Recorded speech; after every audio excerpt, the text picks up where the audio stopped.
It's the matchmaker, Letitia Underwood here, and I wanted to talk to you about the difference between a high earner and a high value man. Because a lot of people think that every man with a lot of money is a high value man, and they're not. You can easily refer to the video that I did about on the traits of a high value man. So while money is one component, status is another component, and then character is another component. Three pillars of a high value man: money, status, character. He has to have all three of these things.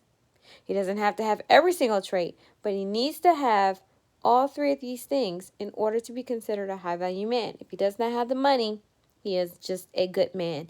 If he only has the money and not the others, he is just a high earning man.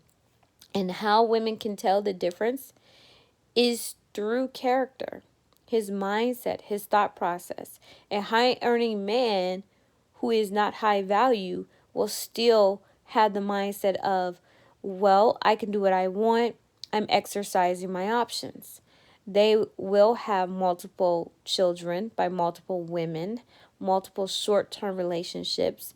They will have alcohol problems, drug problems, uh, criminal behavior. They will also have gambling problems, right? They will have likely to cheat on their wives, right? And so all of uh the characteristics of men that women are afraid of, and they're like, well, these men are make a lot of money and they're very abusive. And it goes to the Tyler Perry stereotype of rich men and them being very abusive. But those men, not just because a man has a high career, just because he makes a lot of money, that does not make him high value. So how can you tell the difference? One, you can tell the difference in the fact that he has no desire to marry. He has no desire to start a family. Right?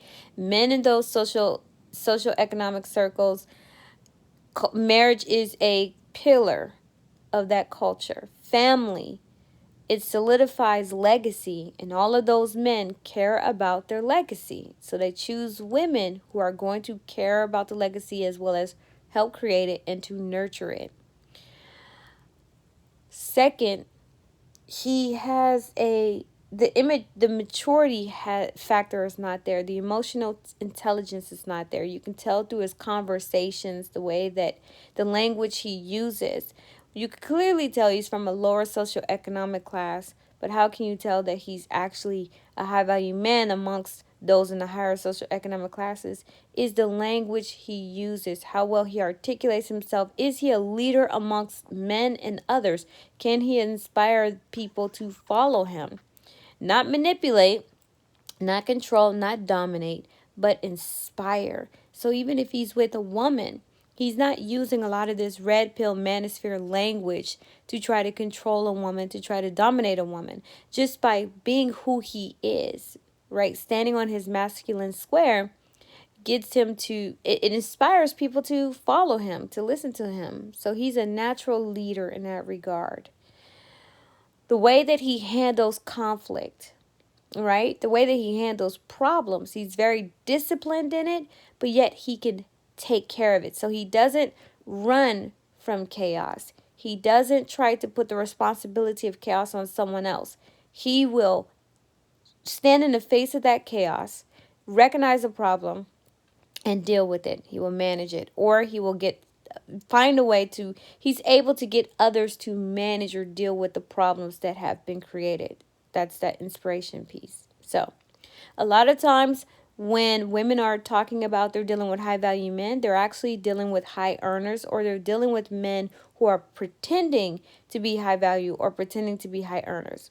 So you get to choose which one do you want to be with. If you truly want to be with a high value man, then I suggest that you learn the language in order to understand and be able to see the distinction between these men. Because in the day and age of social media, people are so focused on how things look rather than who someone is being. And high earners and men in the lower social economic classes are trying to look like the high value man, while the high value man is being high value just based on who he is, how he lives his life, how he goes about his world, his mindset, his thought process. Other men aspire to be him, women desire to be with him. So don't get caught up and get caught out here by someone who is just a perpetrator. Learn to understand the difference, because there is a difference. So I'll say it again. Men in the lower socioeconomic class trying to pass themselves off as high earners. Then you have high earners trying to pass themselves off as high value men. Learn the distinction, because while all high value men are high earners and are in a higher socioeconomic class, not all men who are in a high socioeconomic class or who are high earners are high value, right? And men in the lower socioeconomic class definitely, no matter how great they are not high value men. Now, if you don't want to be with a high value man, that's fine. I'm not forcing you. I'm not saying that you have to be with one.